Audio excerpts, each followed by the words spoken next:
Good afternoon and welcome once again to the virtual press conference held by the government of Anguilla.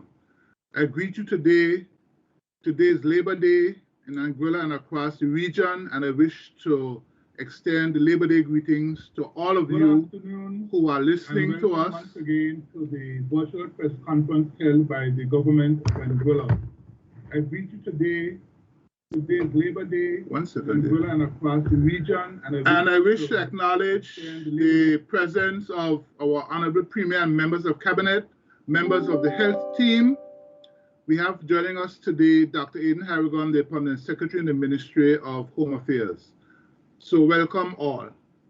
Dear God, on this Labor Day 2021, we give you thanks for all those workers who work in our shops and supermarkets, health services, hospitality sector and allied business sector, in churches and in offices and classrooms, particularly during these trying times brought on by the global COVID-19 pandemic and other recent natural disasters.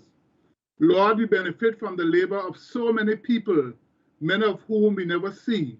Thank you for their good work and faithful service. And thank you for our economy, which is struggling at this time, but nonetheless provides jobs and benefits to so many of our people. May our work always glorify you through Jesus Christ our Lord. And so we join in the Lord's Prayer as was taught by Jesus to his disciples. Our Father, who art in heaven, hallowed be thy name. Thy kingdom come, thy will be done on earth as it is in heaven. Give us this day our daily bread, and forgive us our trespasses, as we forgive those who trespass against us. And lead us not into temptation, but deliver us from evil. Amen. Just to give you an idea of the agenda, we begin with an opening statement by the Honorable Premier. That will be followed by updates from our health team. We then go across to the Commissioner of Police for his updates, and then we will hear some remarks from the Permanent Secretary of Labor, Dr. Harrigan, and then we will take some questions and answers. So once again, all, welcome. We turn over now to the Premier for his opening remarks. Good afternoon. Good afternoon to all. Thank you, Minister. I'd like to say Happy Labor Day to everyone, to those workers on the front line, those workers who continue to keep us safe. I'd like to say special welcome to Commissioner of Police, Mr. David Lynch, to Permanent Secretary, Mr. Foster Rogers, Ministry of Health, and to Dr. Aisha Andrew, our Chief Medical Officer. You know, it's because of people who do the work that we're able to do what we need to do. They keep the economy going. They also help to keep us safe, and they provide care for those who can't, and especially those in the stores, as you said, who continue to work on the front line to make sure they provide the services. But it's in this same vein that, you know, with COVID-19 and the introduction of it into Anguilla, this cluster has become bothersome to us. And definitely the only way we can get past this pandemic, which we've been fighting for over a year, which the health team has done a yeoman's task to keep us safe. Our safety is now in question. And that is why we have to take certain measures. And so while we can't mandate that the general population be vaccinated, we encourage it. We are mandating and will have regulations to mandate that frontline workers in the public sector and in the private sector have to be vaccinated. And that is to ensure that that the health of the person, the individual, is protected, but also that they don't, you know, have decreased chance of passing on the virus if, God forbid, they become infected to others. And that is what we, as a responsible administration, have to do.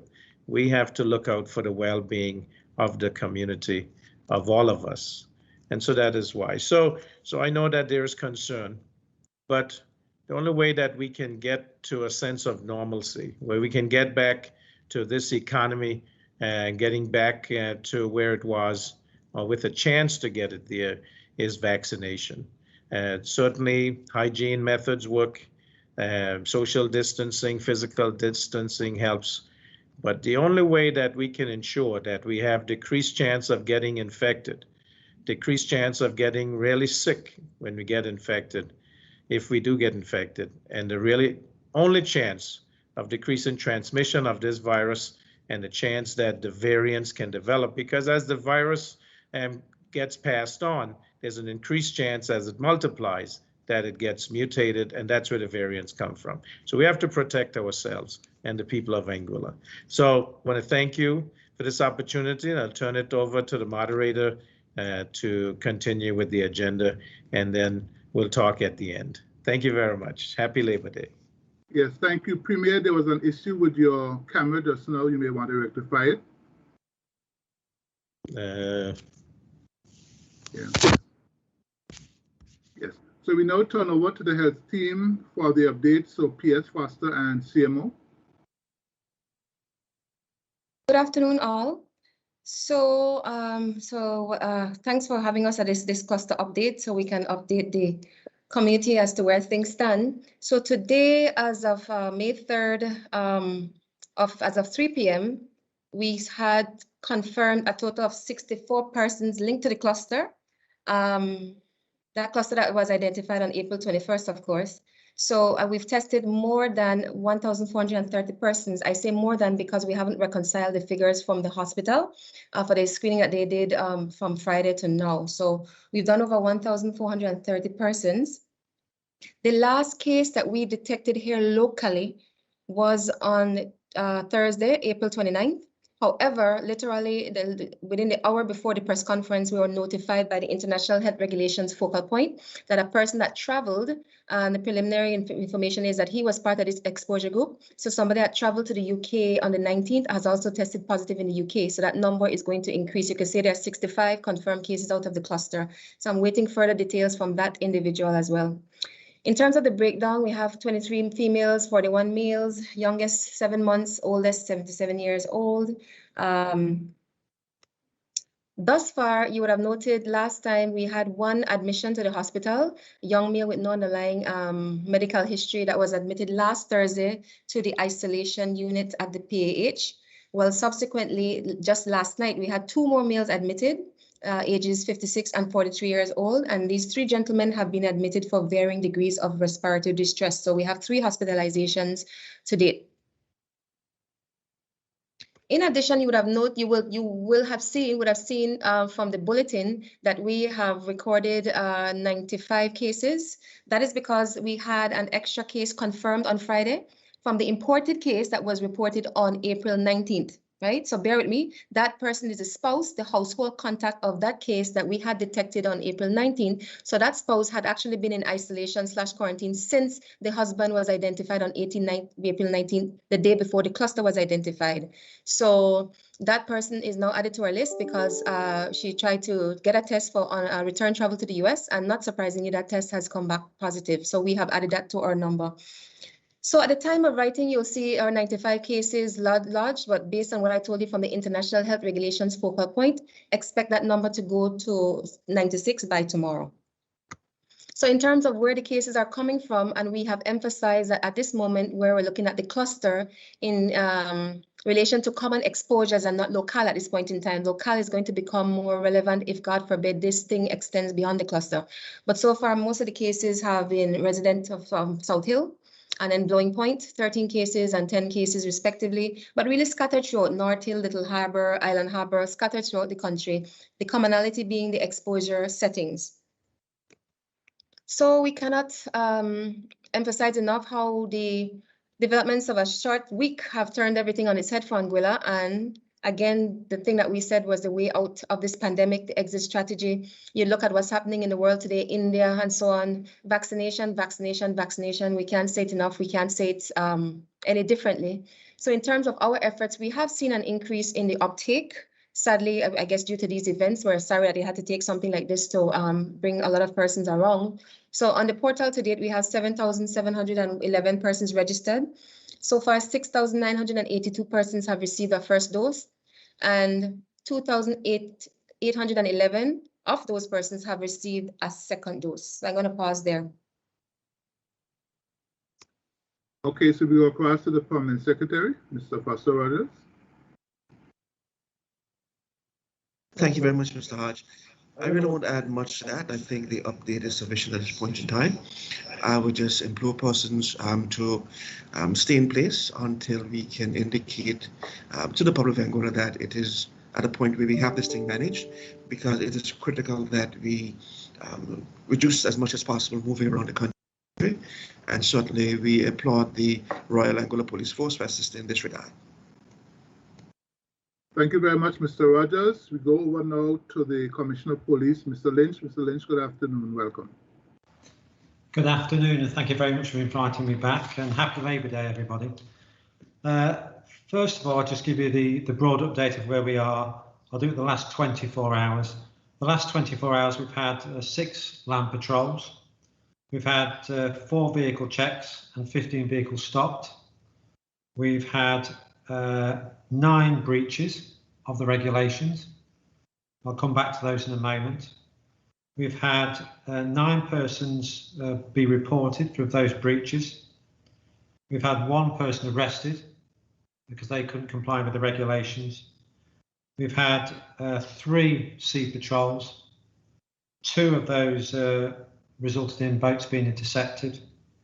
And we've had 13 calls or emails to our confidential email line, and I'm really grateful for people coming in and reporting people. So we're currently investigating a party that was supposed to have been held yesterday, which we are just trying to find out exactly what happened there, and if there is a party, we'll be reporting people. We've had reports about people attending a petrol station to get fuel when they're in quarantine, but that person's now been arrested. We've had people exercising on the beach, which is not satisfactory. We've had people driving after the 6 p.m. curfew. We've had 5 of those, so they've all been reported. We had a fishing boat go into it's alleged went into the south side of the island in breach of the regulations. That boat was intercepted yesterday. We're just in the case of building a prosecution file for that. And if we can prove that case, which I think we can, then we will certainly be looking to seize the boat. So that we'll make a request for that as well. And we've just had an incident earlier on, which is slightly out of the Iron Dome remit, where a young person was found to be in the house of a person in quarantine. They were escorted back to their home address. They chose not to go to the home address. So there's a small high-speed chase, which resulted in the person stopping and then backing into the police car. So I think on that note, what I would really like to do is thank the 14,500 people on this island who are doing a fantastic job to actually comply with all the regulations and are really putting their heart and soul into protecting everybody. But I really would challenge the attitude of a very small minority of people who do not seem to be able to comply with the regulations, and they were putting people at risk. So the policy is we will prosecute everybody, but we really, really would ask people to really comply with these regulations. It's imperative. You heard the Dr. Aisha say earlier on, the way out of this is vaccination with some social distancing measures. So people do need to get vaccinated. And if they are infectious and they leave those quarantine zones, then they really are putting other people at risk. So overall, it's been a really good, it sounds really bad, but it's been a really good last few days in terms of compliance. So I really would like to thank the 14,500 people that are absolutely committed to this process.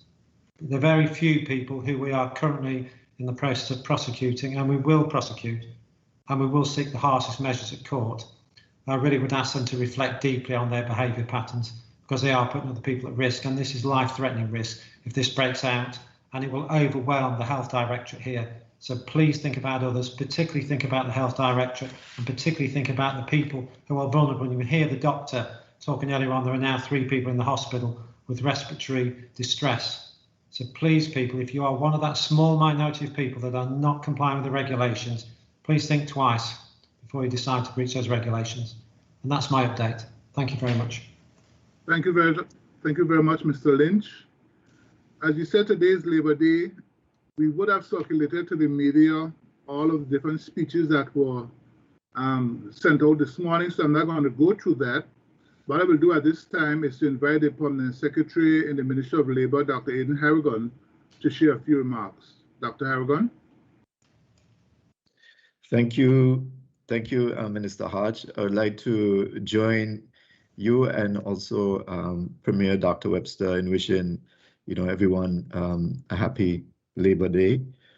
As you indicated in your address, it has been indeed quite a tough year. Who would have imagined that 1 year on we would still be in this position where things are so unpredictable, and of course it's been tough on folks in the tourism industry. A lot of them who have lost their jobs are working on extremely reduced hours, and then because tourism plays such a big role in the economy, it trickles down to other businesses. Also for businesses on the other side, it has been hard to plan, as you can imagine, and so I have to be sympathetic to their woes as well. So in the ministry, as you know, we've been trying to actively manage the situation as best as possible to preserve employment where possible. And then finally, of course, we all go about our jobs normally without having to give much thought to being safe and healthy. But again, as this past couple of weeks have shown, that can go out of the window quite quickly. And I would like to join and to say, special thanks to the folks in the Ministry of Health and associated units and departments who have been really doing very well in terms of trying to manage the situation. Is not easy. So that's what I would have to add for now. Thank you. Thank you, Dr. Harrigan. So we now open the floor for questions to the health team, the police commissioner, or myself or the PS Labour. Floor is now open. We have the Anguillian. Yes, good afternoon, Minister, and good afternoon to the public. Happy Labor Day. Well, for what it's worth, we are in a situation where we can't celebrate as we used to, or as we would like to. But I have a couple of questions for the CMO. Have you heard yet from CARPA what the strain or what the variant of this COVID-19 here in Angola is? And if so, how does it compare with the strains in places like India and Brazil and so forth? I mean, do we have a mild strain, or is it something that we should be very, very concerned about? How detrimental is it? No, we haven't gotten those results as yet. We haven't gotten the results as yet. So the moment we get those results, we'll be able to make those comparisons.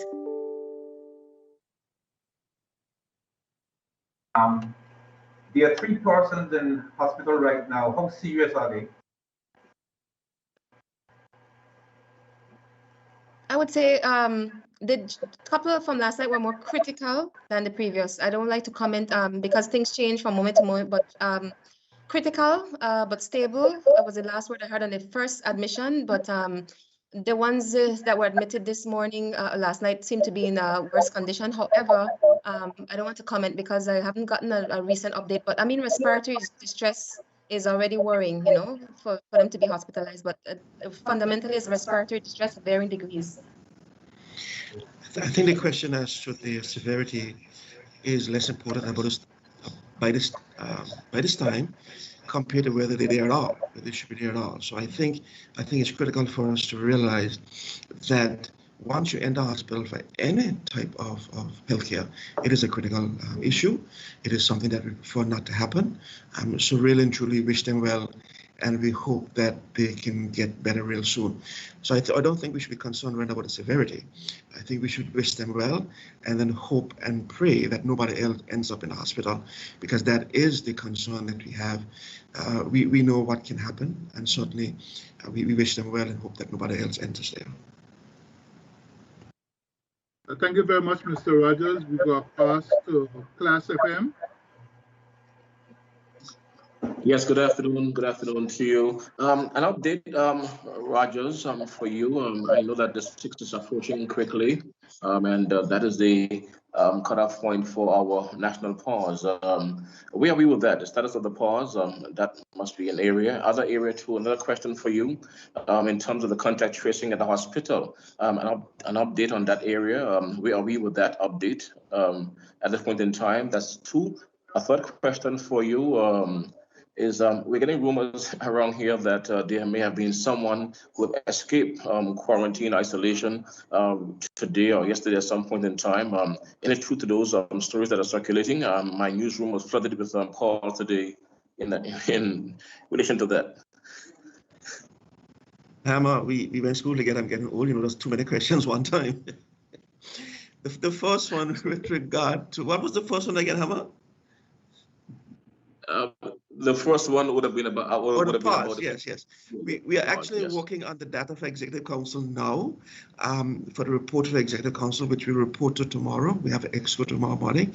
At that point in time, we'll make decisions about the pause. So I wouldn't want to preempt Executive Council. As you know, it is in the mandate of exco to make those decisions. So I won't make any pronouncement on that now. What I will say is by tomorrow, exco will make a joint statement between the Premier and the Governor, and at that time we'll know exactly where we are with regard to the May 6th date in terms of either extending or relaxing any restrictions. With regard to the person yesterday, I think the Commissioner did mention that somebody was arrested. Yesterday, I think you may be referring to that matter. If not, you can correct me, please, Commissioner.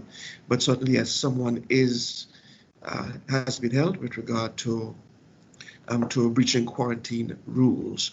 With regard to the contact tracing at the hospital, I'll let the Chief Medical Officer deal with that one. But as far as I understand, that matter has been resolved.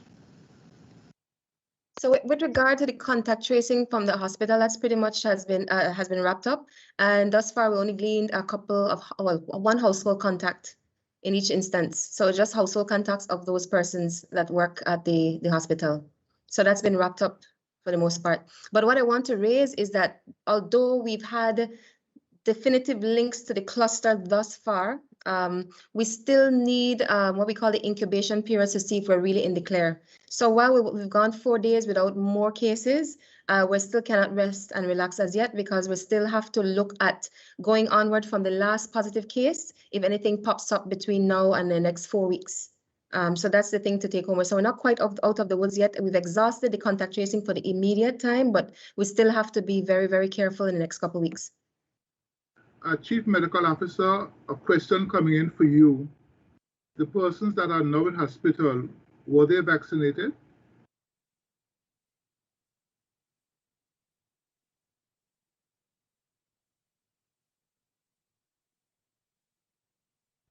Oh, no, they weren't. The persons from the hospital? In the hospital. Oh, no, none of these persons were fully vaccinated. And there's also an issue of the timing of the vaccination and the purported exposure. So no, they weren't fully vaccinated, if at all. Because in one case, for example, the gentleman who had gone for the vaccination after the exposure period, so that would not have protected him. And in the second case, it was within a week of the exposure. So no, they would not have been protected at that point. Okay, thank you very much. So we go across to Dawn Hodge of the Herald newspaper. Good afternoon. I have 2 questions, but I'll ask one at a time.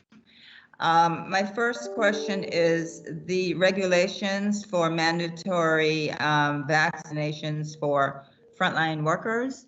When can we expect to see those actually published and enforcement starting to begin? That's my first question. I'm not sure who would answer that. I'm assuming the Premier.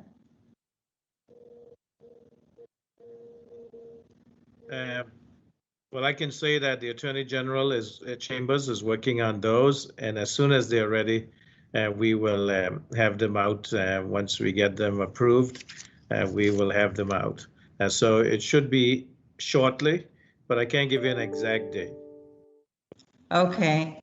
And my second question is about the pause date of 6 May. If in fact 6 May is not paused, or pause doesn't come about, or if it's relaxed some, there are people that are just asking that those who have received their first and second shots, vaccinations, and have completed the 3 weeks of, the total time required to be immune, that they be, that some consideration be given to relaxed liberties for these people, because 1, they've done what has been asked of them, and 2, they just feel that at this point, they shouldn't be grouped with others who have not taken the vaccination. So I just put that out for consideration. Thank you. Yes, and that's certainly, those are certainly some of the things that we are looking at very, very closely. Great, thank you. I'll go over to the police commissioner. A question for you, sir. Persons would like to know, what is the path? There have been a number of persons reported in your various Iron Dome updates. You have been indicating a number of charges and prosecution.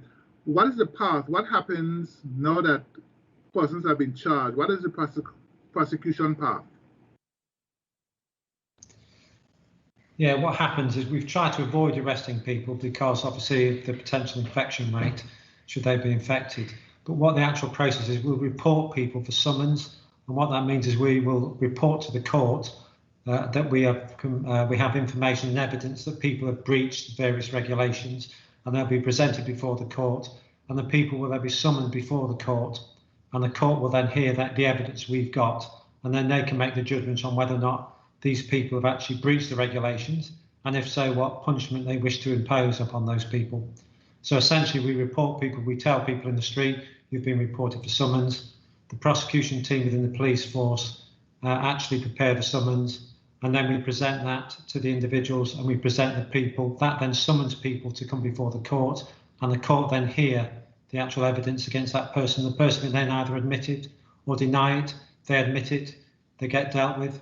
And if they don't admit it, then obviously it goes to trial. And then there's a trial and we find out whether or not there was sufficient evidence to convict that person. And again, they will get dealt with by the court. If I can just add to that, Minister Hodge, in extreme cases where we have belligerent persons or difficult persons to deal with who may be infected or may be positive, who've actually breached quarantine, there are facilities available through the Ministry of Health where we can hold people. In fact, we do have one person held right now.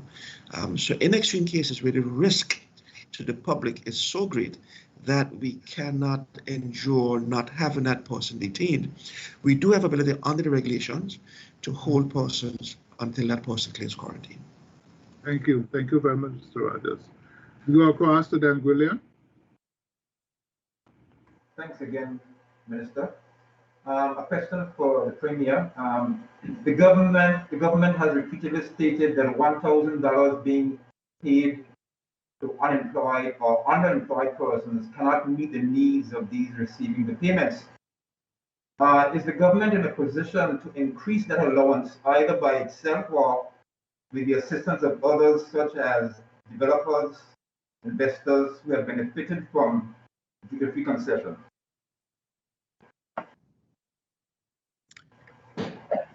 Well, the answer is no for the government being able to do it. In fact, because of how the economy is and the limited resources that government has access to, including the Social Security Fund, because remember, since July of 2020, the government of Anguilla has been paying that unemployment, underemployment benefit, even though it's being paid through Social Security for some persons and through the Ministry of Finance for those who don't qualify under Social Security. So the government is not in a position to raise that. We wish we could. And the sooner we could, get persons vaccinated, immune, protect the community, then we could, get the economy back on track.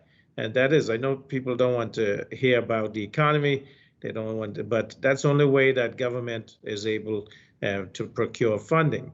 And we can ask developers, as good corporate citizens and out of the goodness of their heart to contribute. And certainly some have been. They've been paying their workers, even though they are not working. And even, Cuisinart is now closed, but continues to pay its employees. Other of the hotels have done that. The businesses have done that here in Anguilla. But it is what is concerning to us as an administration, that we want to be able to support the citizens of Anguilla as best we can, and that's what we're doing right now. But in terms of being able to increase that, or even to consider advancing it past May 31, those are significant concerns that we have, and certainly we need to be able to get that money in. And there are three ways government makes money: through foreign direct investment, where that is limited right now during this pandemic; through grants, those are also limited because the whole world is suffering from this pandemic and money is hard to come by; and three, through increased taxes. And at this point in time, with persons having limited employment, that is not a consideration. So that's where we are right now. And certainly we'd like to do better, but we cannot do better. And so it's up to us as a people to put ourselves in a position where we can improve the economy, and that requires tourism. That's our main industry. We're certainly looking to diversify. We are working on projects, but in COVID, those tend to move slow. Before we go to Brenda, we go over to Foster. Yes, Minister Hodge, I just want to support the Premier and report again on the links between a healthy economy and a healthy people. You cannot separate a healthy economy from a healthy people. It's just not possible. In fact, if we don't have a healthy economy, you cannot have access to healthcare. And there are two types of access to healthcare. There's physical access to healthcare, and there's financial access to healthcare. if you don't have a healthy economy in terms of physical access, government cannot provide hospitals, government cannot provide equipment, government cannot provide the salaries for doctors and nurses and healthcare workers to work. Government cannot provide access to primary healthcare. Government cannot provide access to medications.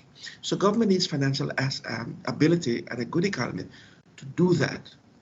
On the other hand, if there's not a robust economy, persons do not have the financial means to have access to healthcare, whether it's need to have an operation, whether it's simply need to have access to nutrition, whether it's simply need to have access to a primary healthcare doctor.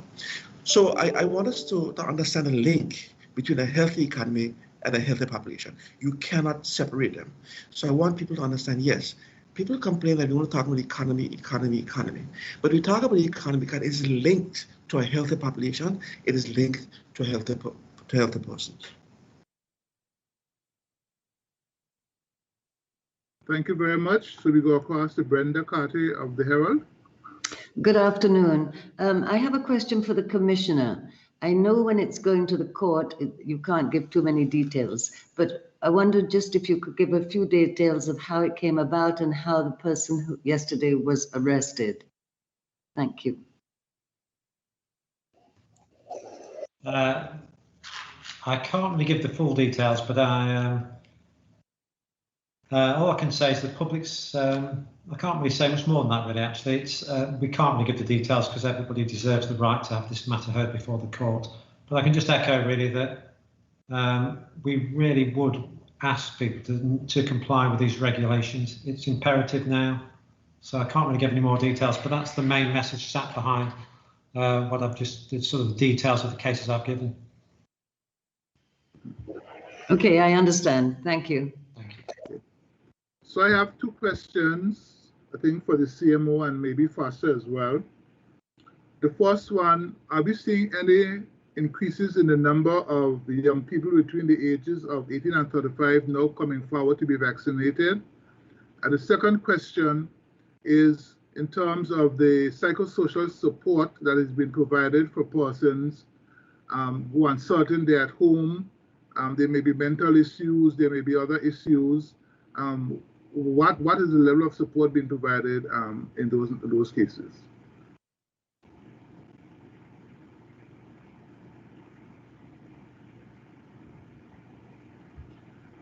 Sorry, your phone is muted, Pastor. Oh, so in the first instance, we did note an increase in persons 18 to 30 getting vaccinated and signing up for vaccination. The last we checked, it was at 44% of target. And for weeks and weeks, it was dragging below 20%. So that's quite an increase. I can update those figures for you shortly. In response to this, the question on the psychosocial support, there's actually a hotline for persons who need someone to speak to and guidance from there. So the number is 7233. Okay. And you can call that hotline to discuss any matters relating to psychosocial support. Thank you very much. Okay, Dan Gwillian, you have your hand up? Yes, my hand is up, in fact. Mr. Hodge, we listened to your address this morning for Labor Day, and you asked 3 very pertinent questions. Now, granted, we realized that for the past weeks, one of the hot button topics was vaccination, right? You asked 3 questions and you didn't really answer the questions. I guess you just asked those questions for pondering, for thought. But I would like to ask one of those questions to you to see how you will answer it. You asked, what would be the future of individuals, frontline workers? What will the future be like for the private and public sector who simply refuse to take the vaccine? Can you please elaborate on that and give an answer? What will the future be like? Thank you very much, James.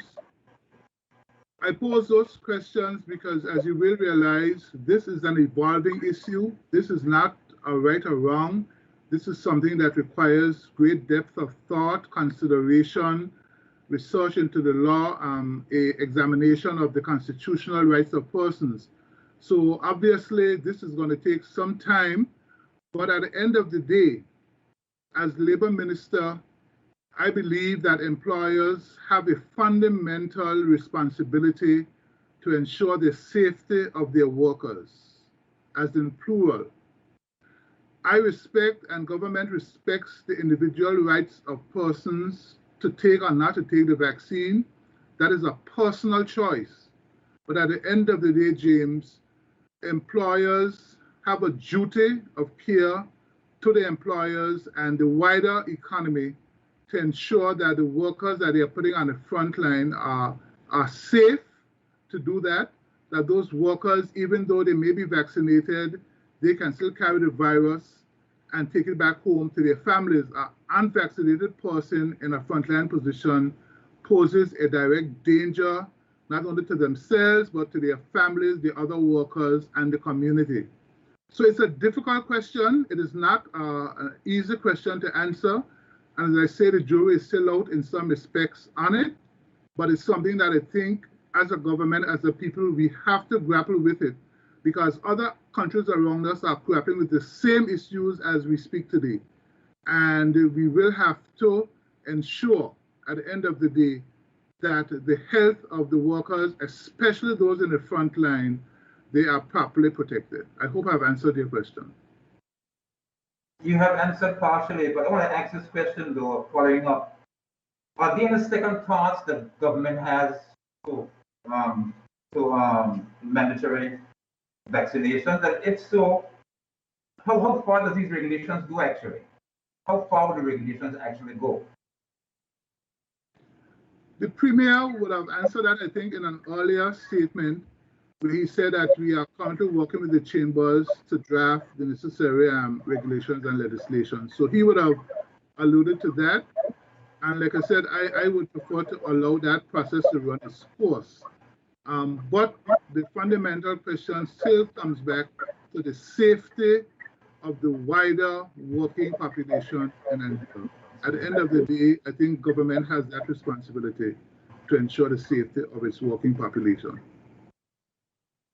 Another question, Mr. Minister, in terms of James, could you speak a little bit? You are sounding very hollow. Sorry about that. I have my mask on. In terms of the election that has passed 2020, the APM stated during the election campaign that it was dissatisfied with certain aspects of the Labor Relations Act. And now that the APM is in office, what steps have you taken to move these concerns forward and addressing these aspects of dissatisfaction in relation to the workers' interest? Well, James, pretty much since I took office, that was a matter of concern, particularly when we'd have had those massive layoffs in the hospitality sector. We have been working with the chambers ever since that time. I know some time has passed, but we have been working with the chambers ever since that time to initiate a review of that labor legislation. That review is ongoing as we speak with you today. And I know there are a lot of other demands being placed on the chambers at this time. And so we really do apologize for the length of time it has taken. But I can assure you that work is progressing and that the Labor Commissioner in her speech this morning will have spoken about that ongoing review. She also spoke about the continued work on legislation for collective bargain and also the workers' safety rights and so forth. So that body of work is ongoing as we speak, James.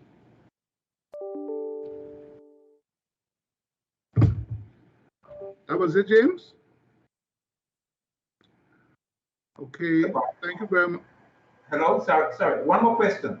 Yes, sir. How many digital nomads are involved in the digital nomad program?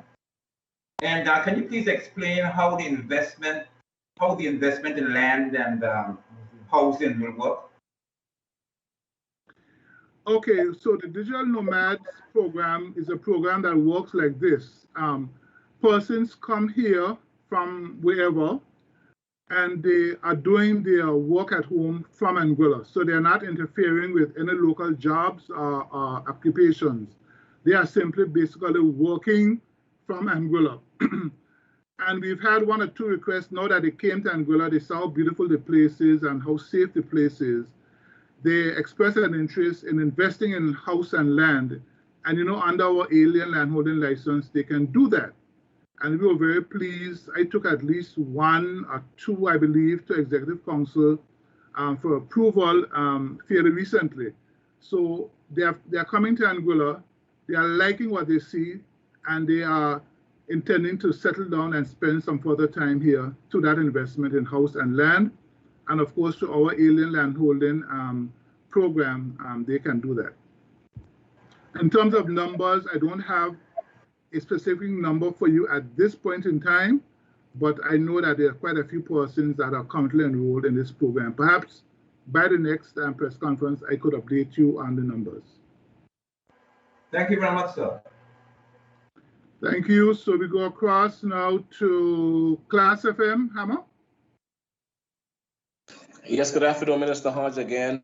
While you're in that vein, though, can you update us on the study program? So how is that going and where are we with that program? That's one question for you. And the other question I have for health professionals, the status of the pharmacy. That's a question that I received from one of our listeners earlier. Where are we with that right now, the pharmacy itself at the hospital? Right. So in terms of the understudy program, we have a draft policy that has been created. We would have sent it off to the International Labour Organization initially for their feedback, and we are still awaiting that, but it's our intention to roll it out very soon. But in the interim, even in terms of our work permit applications and renewals, we are still attaching increased conditions on those work permits. So we are not waiting even until we get a policy fully in place. We are now upping up in terms of our conditions that we are putting on the work permits. And those conditions speak very clearly to identifying persons into the understudy program that are capable of fulfilling that position. So we are working as we speak to improve that position when it comes to the understudy situation. With regards to the pharmacy, you would have noted that the CEO indicated that until further notice, I believe that went out on Friday, that the pharmacy is in fact closed for non-emergency. Somebody's working for emergency delivery of drugs and medications at the hospital, but they're also liaising with the private sector to ensure that the medications are available, in particular Paramount Pharmacy. Thank you. So we go across, I think, to Brenda. Brenda, you had your hand up? Sorry, you were calling me? No, I don't have my hand up. Okay. And William, did you have your hand up? Yes, I do. I just want to ask the Premier a question again based upon that support for underemployment or unemployment. I don't really want to make it a hobby horse or belabor the point, but Premier, you mentioned sometime a few weeks ago, a couple of weeks ago, that you were prepared to ask the British for assistance with regard to, in the event that the extension be made after the 6th, for assistance in the program, in the aid program for our employees. How far is that going right now? Are you anticipating that?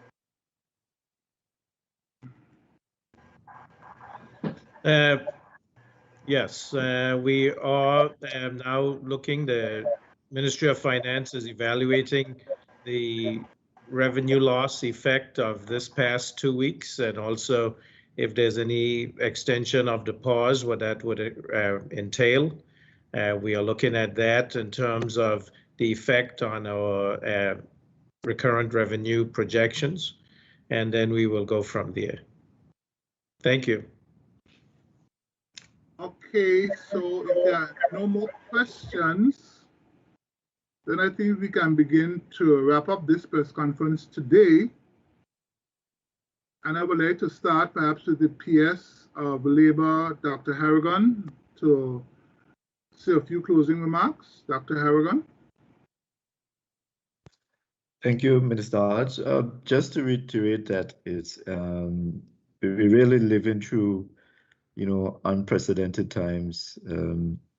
If we just not only here in Angola but across the world, if you look at the news, what's happening in India, what's happening in Brazil, and I mean, I noted some of the questions in terms of vaccination to do or not to do.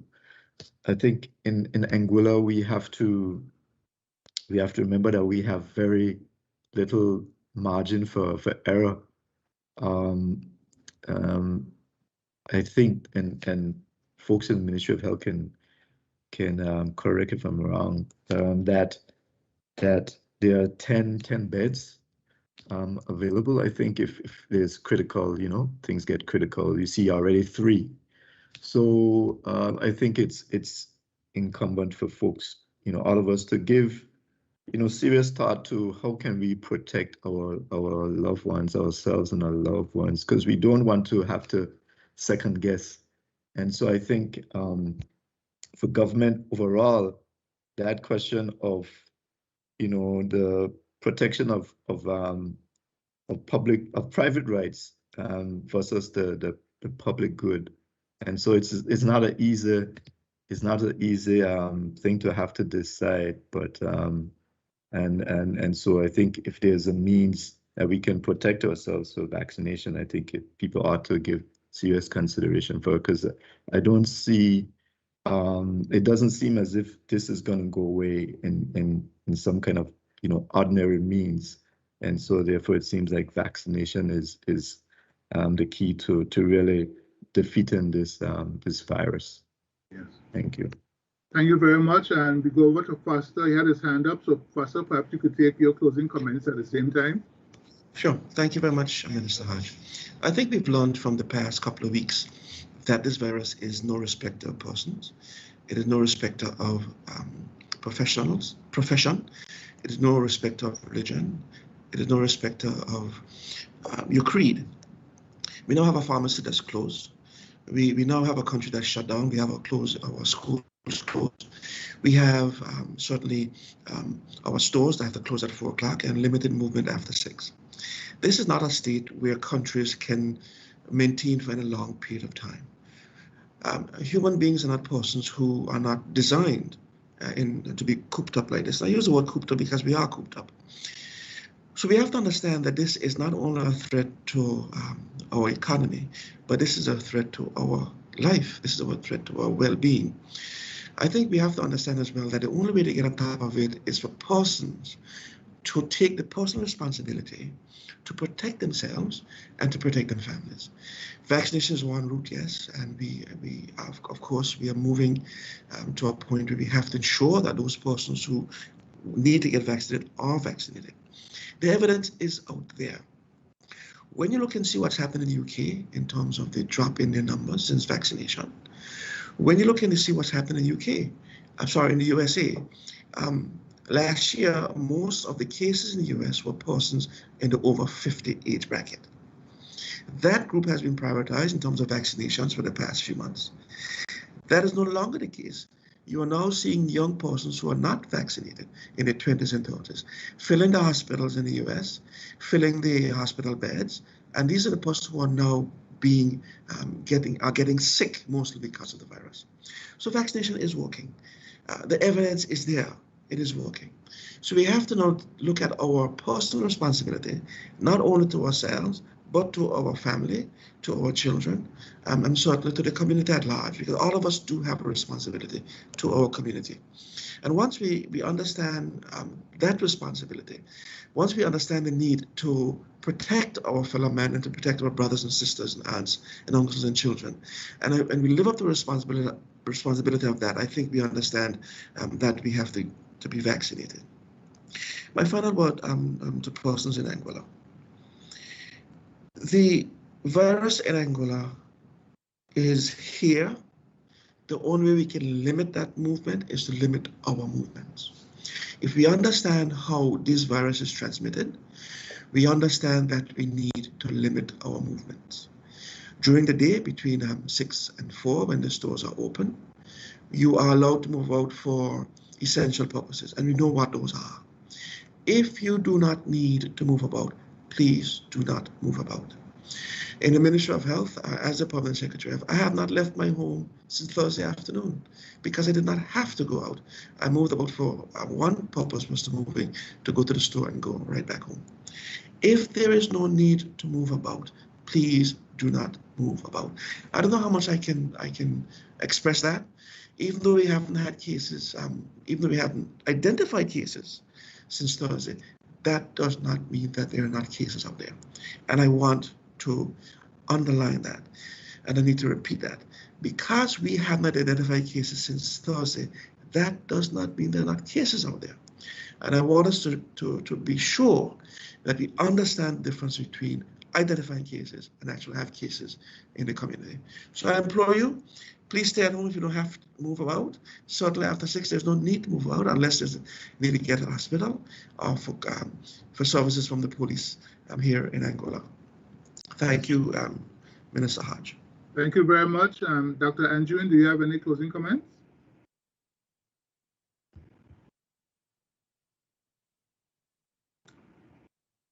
Dr. Andrew? Okay. No, quite frankly, it's all been said. I am not one to keep talking and talking and talking about the same thing over and over, quite frankly. And we know the choices are tough. People have to make decisions. And is this an option, really? You know, I mean, is this what we want? Do we want to find ourselves in this position ever again? You know, so look at India, look at all the countries, look at what's happening around you. I have nothing else to say, to be honest. I don't know what else to say. Yes, thank you, Doc. So we go across to the Commissioner. Commissioner, in terms of your closing comments, I just wanted to add 2 little things before you speak. One, a question came in about, can special constables, do they have permission to be taking pictures of persons in quarantine?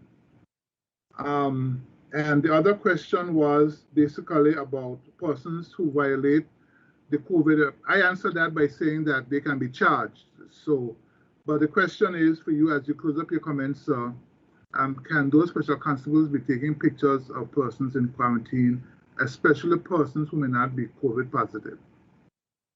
Yeah, I think in terms of the legality of it, we don't have an absolute power to take the pictures of those particular people. What we do is seek to get their support to make sure that we have that record of them being there, should there be any complaints against them. So we're just asking to work with people. We try not to ask for excessive powers. But on this one, we've been working very, very well with everybody. I got my photograph taken when I came, and it's just a request to be able to do that at this point in time. If we need to ask the government for that power, we'll ask the government.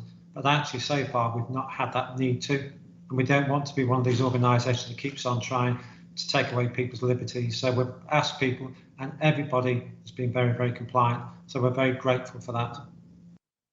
Thank you very much, sir. And we give the final word to our Premier, Dr. Webster. Yes, again, thank you. I want to thank, Permanent Secretary, Dr. Harrigan. I think that he kind of wrapped it up in a nutshell as to what is essential so that, people can still continue to work, make a living, and certainly the right to work is not guaranteed. And so when we talk about mandating for frontline workers to be vaccinated, certainly if they choose not to, if there's a back of house job that's available and the employer chooses that they can do that, that is an option. Or there's just that they can choose, if they don't want to vaccinate, not to work. These are the things, again. It's sad that we have to get to this point where we have to be so tough and so harsh, but we understand how difficult it is. We understand this last 10 days have been, people have been restricted, and to be shut down like this is not helpful for anyone. We talk about the psychosocial effects, the mental illness. We have a hotline set up, SAFE, that's SAFE 7233. We have to be concerned about this because then you increase the risk of domestic violence. So you increase, these are all social ills that can come about because of this need to protect ourselves and our people. And so vaccinating will help us to get there. You know, this time now of staying at home, you know, isolating, quarantining. If you're been told you're positive for COVID-19, there's no reason for you to leave where you are. I mean, you're putting too many people at risk. And so I mean, that is tantamount to if someone gets infected because of you and they die. Just think about that. And so, you know, if you've been told to isolate, to quarantine, stay at home. If you are at home and you have to do something essential, we understand that between the hours of 6 a.m. and 4 p.m. But if you don't have to leave home, don't. And you know, if you have to do something, then you do it quickly and get back home. That's the only way we can protect ourselves and protect the community. Now, I heard Dr. Leonard Richardson on Class FM earlier today. He was on last Thursday around noon. He was on today on a repeat. And certainly we understand, you know, people have been saying, why don't we get Anguillan doctors who are abroad to speak to the people who have vaccine hesitancy? But that's happening. You know, Keith Stonegraves on his show on last Wednesday had a professor from the University of Connecticut who talked about vaccination, talked about viruses, about the way it's transmitted, about how, you know, there's no cure for viruses, you know, for this one specifically, but vaccine decreases the chance of the rate of infection. It gives immunity, decreases the risk of hospitalization, decreases the risk of getting severe disease, decreases the transmission of the virus. This is something that, you know, no matter how many conspiracy theories you listen to, when you check on the sources, you understand that that is fake news. Certainly we understand about adverse reactions, the risk of blood clots, 4 in a million. They're rare, that is very rare. And so we're not minimizing it, but we are saying that the chance of you developing a side effect, an adverse reaction from getting the vaccine is low, and that the risk of that is so much lower than the risk of getting the infection and infection causing severe harm and morbidity to you. And so I can only say, you know, let's vaccinate, let's help ourselves get healthy, help the community, so we can all, you know, continue to get closer to normal as with the way we were. I mean, if you see in the United States, persons who are vaccinated are now able to go to sporting events. They're able to do things outside, and they can go back to the beach and things like that. We are stuck at home. And why? Because right now, COVID is in our community, and we want to put a stop to it. We want to curb it before it gets rampant. We have a cluster right now, but that cluster can get worse if we don't curb it where it is. And so that's why I'm saying stay home, get vaccinated. Let's save ourselves and save our fellow man and save this country. There are the COVID hotlines, which you can call 476-7627 or 476-SOAP, 584-4263 or 584-HAND, or the website www.beatcovid19.ai. And we can only do this for ourselves, and if things get bad, we only have ourselves to blame. But then we would have caused enough harm, and persons may die. We don't want this on our conscience, because, as you know, in Anguilla, we are all one family. So again, I want to thank everyone for the hard work that they're doing, and the Chief of Police, and the PS Health, CMO and Health Authority of Anguilla. I want to thank the ministers of government, governmental officials, everyone who's put their hands to the plow to curb this disease, to get us back to normal, to get us back to work, to get us to a point where we can continue to take care of the people of Anguilla. And so again, I want to thank you for listening, for being here. And our next press conference will be on Wednesday at 3 p.m. Of course, tomorrow, Executive Council will meet with the health team, and we will assess the situation as it is. And then there'll be a joint statement from Her Excellency the Governor and myself to let us know the way forward. Again, thank you very much. Stay home, stay safe. God bless you, and may God continue to bless Anguilla.